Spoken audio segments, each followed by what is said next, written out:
eCom 360. Today we have Maya Amani, who is a founder, who's a protein queen, who's a CPG strategist, innovator, and a brand developer. So, hey Maya, welcome to eCom 360. Hey, Tell us a bit about yourself, and before even you started your foray into this e-commerce space, what was your qualification like, education like, what was your childhood like? Let us a bit into that. Absolutely. Thank you. Thank you for having me here. I do appreciate it. So I guess it kind of takes me back to growing up. I was raised in a household where we didn't eat out a lot, right? So it was a lot of home cooked meals. And my parents did a really good job at kind of instilling, getting healthy, functional foods, to kind of facilitate our growth, which was really nice to have that foundation, right? And then you fast forward 20 years and you go to college, university, you go to health science, and I did a lot over there, and I realized that there's a lot of functionality that comes from our diet and our environment, right? And then you fast forward a little bit more into that, and you realize there's a huge segment in the food and health and wellness market for this, and that's kind of where my interest sparked. So originally, I come out of supplements, very much protein, hence the protein queen. I worked with multiple brands. I worked in regulatory compliance as well as product development, and taking some brands that were coming in from the US or global markets, making sure that they had the compliance in place, developing products that made sense for the Canadian market, and then commercializing. In that process, I realized that protein is not just a trend, but it's a lifelong journey. And as we discover how it relates to our functionality and our growth, it's becoming more and more of a household name. And that's really when I came to the foundation of, wow, well, I love protein and I love my coffee, as you know, and how can we put the two staples together so it's easier for people to consume? And that's really when that spark went off, where I would love to have a protein coffee, and I think other people would like it too. And that was just another journey of its own. Amazing. That's kind of the inception story of Allo Nutrition. And what was it like to grow the brand, to scale it, and to actually, everybody has these ideas in their head floating around, but how was it like, having your idea actually take off, materializing, all the challenges that you faced, building Allo Nutrition as a brand? Absolutely. So if I had one word, it would be sleepless. Like there was absolutely no sleep on that journey.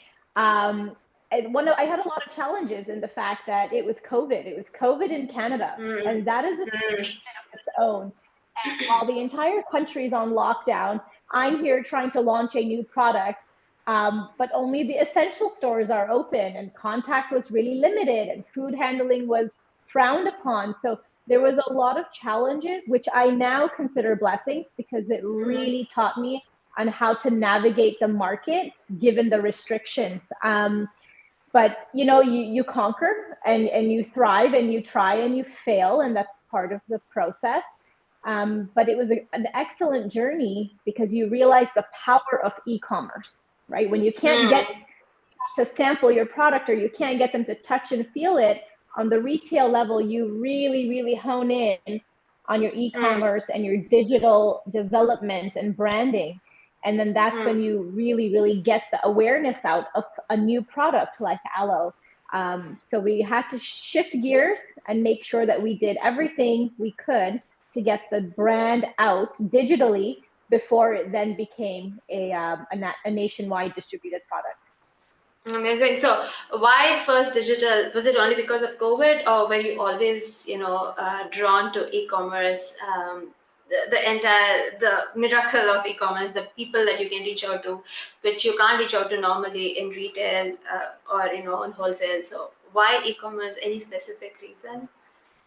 I mean, you look at buying trends, right? Like as a society, we are now very impatient, right? Amazon has spoiled us, right? Yeah, So we correct. want things, and when we wanted it yesterday, right? When we discover products as a parent, as a person, we don't discover products the way we used to in the 90s, going through the stores and depending on the shelf talkers. We now discover products through Instagram, TikTok, Mm, Facebook, Google, and you know what? Friends, like referrals, like, I tried this, you mm, try this. That's the discovery process of new brands and a new product. And the reality is that you can reach so many more people through the right content or through the right influencer versus depending on the retail level. So I think for new brands, and especially, in the last couple of years and going forward, you really have to have a strong foot forward when it comes to your brand development, your brand awareness, your launch campaign, because you're going to get the most awareness, make the most noise, introduce people to your product. And then when they see your product in the retail level, they're like, oh, I heard about this on Instagram. Oh, I read about this mm, here. Oh, I saw this thing on TikTok, or maybe my influencer, my dietitian recommended this. And that mm. association has instantly been created. Amazing. So you mentioned TikTok, you mentioned Instagram. So let's dig a little deep.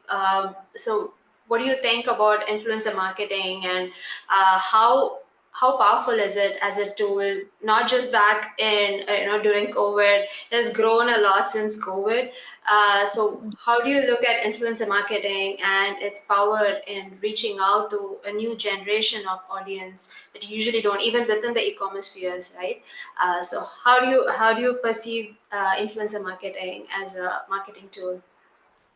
Absolutely. So I think it's extremely competitive now versus what it was Mm, maybe, 4 or 5 years ago. There is an entire industry built around influencer marketing. However, it is a very powerful tool.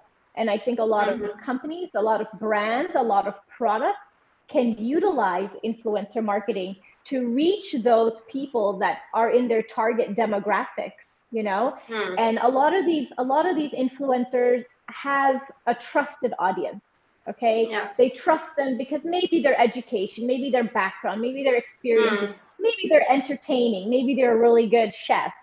And so mm, when you're able to leverage their platform and their community, and if your product and their ethos are all aligned, that is an excellent relationship to get your product kind of showcased on their platform, and followers will then kind of be introduced.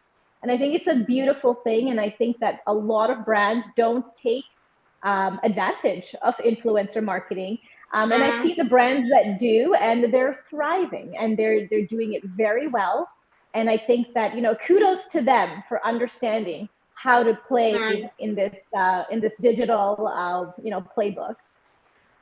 So interesting. You mentioned about the brand identity and building like a brand reputation. So you wear many hats. Like you are a founder, you're a strategist, you're an innovator, you're a brand developer. How do you when you're consulting brands, what are the steps that they have to follow in order to create a cohesive brand identity across various channels? Absolutely. So one of the things is when I look at a brand, I'll really do a visual audit, you know, Mm, um, and I look at it and it's like, can I recognize your brand if I were to see it on multiple social platforms without the name of your brand? Can I mm, recognize your brand and its packaging if I see it on socials, if I see it in the store?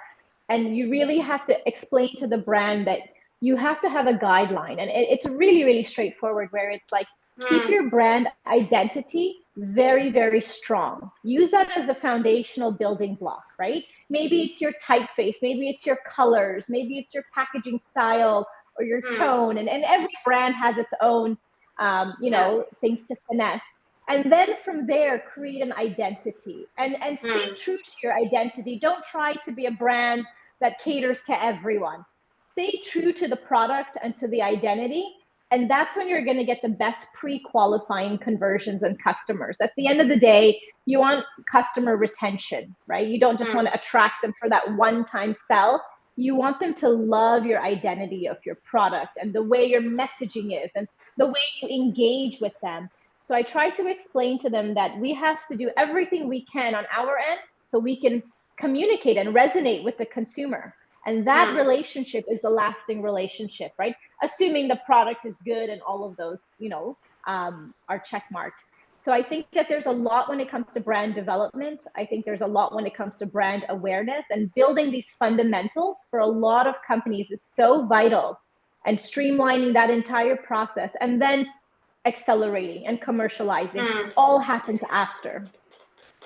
So this is with regards to e-commerce, right? E-commerce itself is quite challenging because you have to have a Correct. cohesive brand identity across all channels. So what happens when they actually plan to go, retail? If an e-commerce company or a business plans to take them an omni-channel route, and they want to actually have a brick and mortar store, which is not that uncommon these days.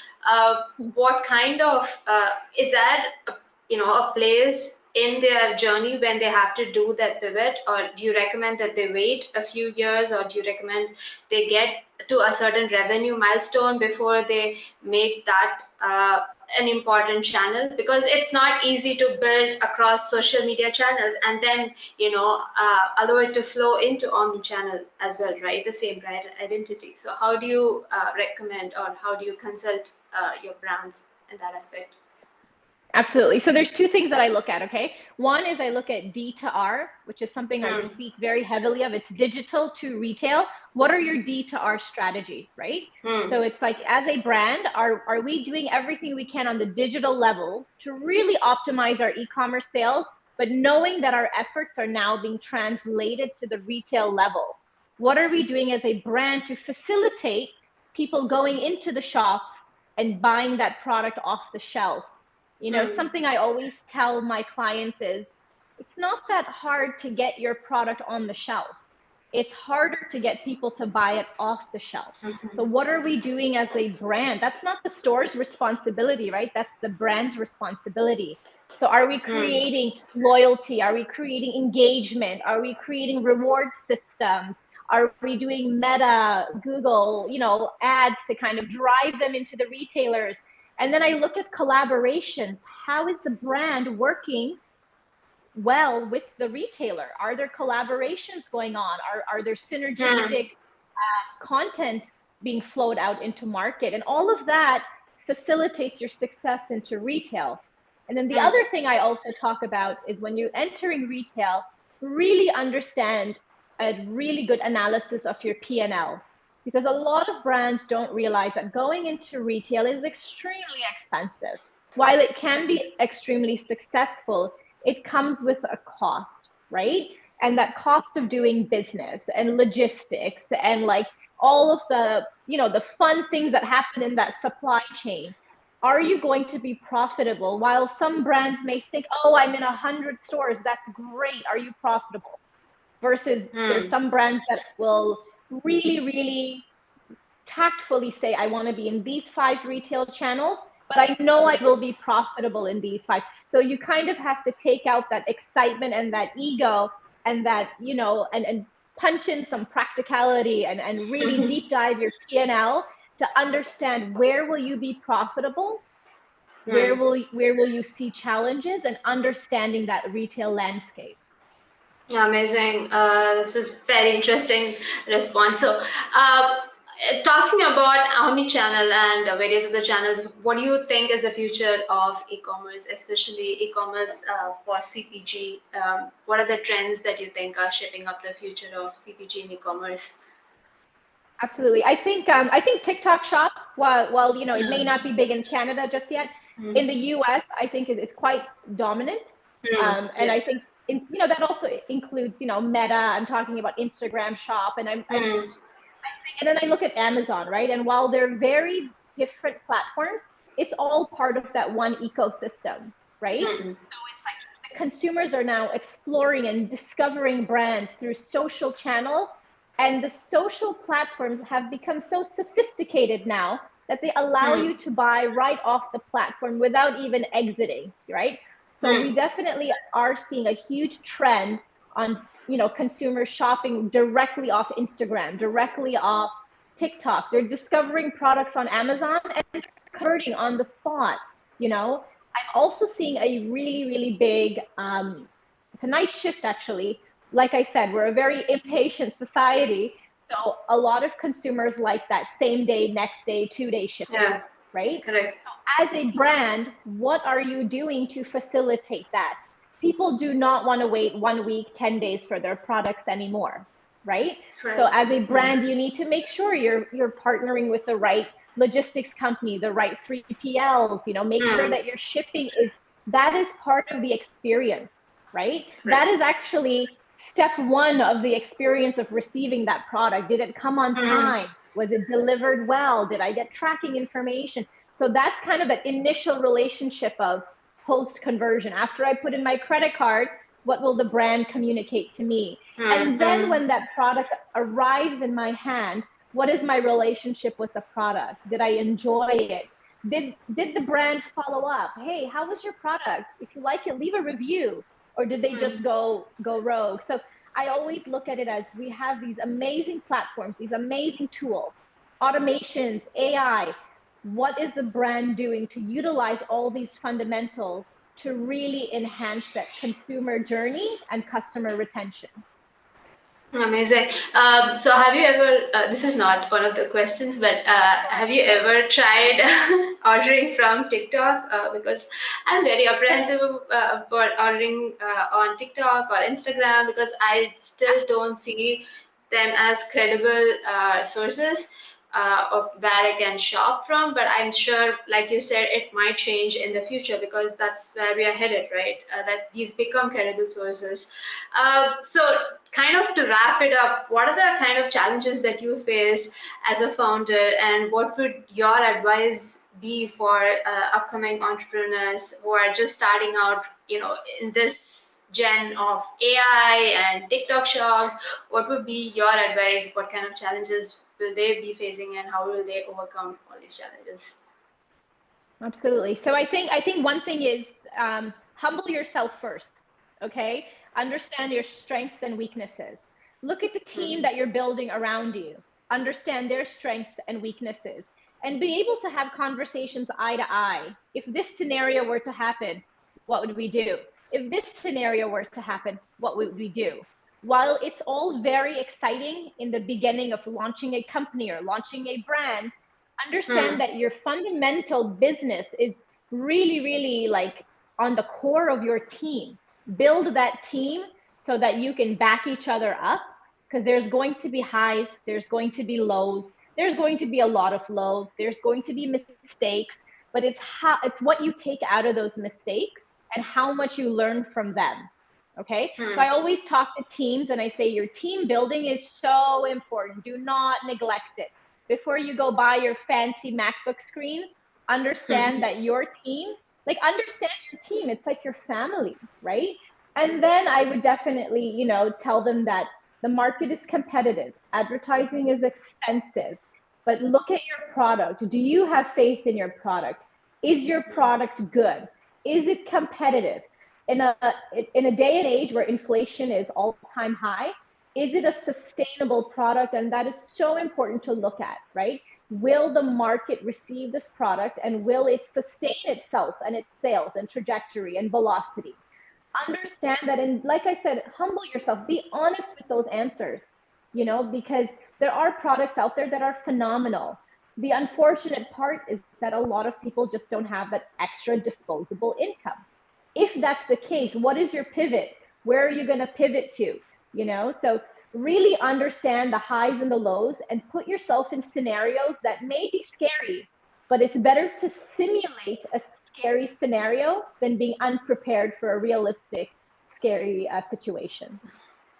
Magic. So invest in people and face your fears. That's the big takeaway from our podcast today. Thank you so much, Maya, for coming in and leaving us a lot of insightful nuggets about how to start an e-commerce and how to scale an e-commerce and what kind of challenges e-commerce business owners might face, and also touching upon some of the trends that you see arising in the Canadian e-commerce ecosystem. So thank you so much for coming in today. We had a lovely conversation. I hope our listeners are able to draw as many insights as possible from this podcast. Awesome. Thanks for having me, Ravati. Appreciate it.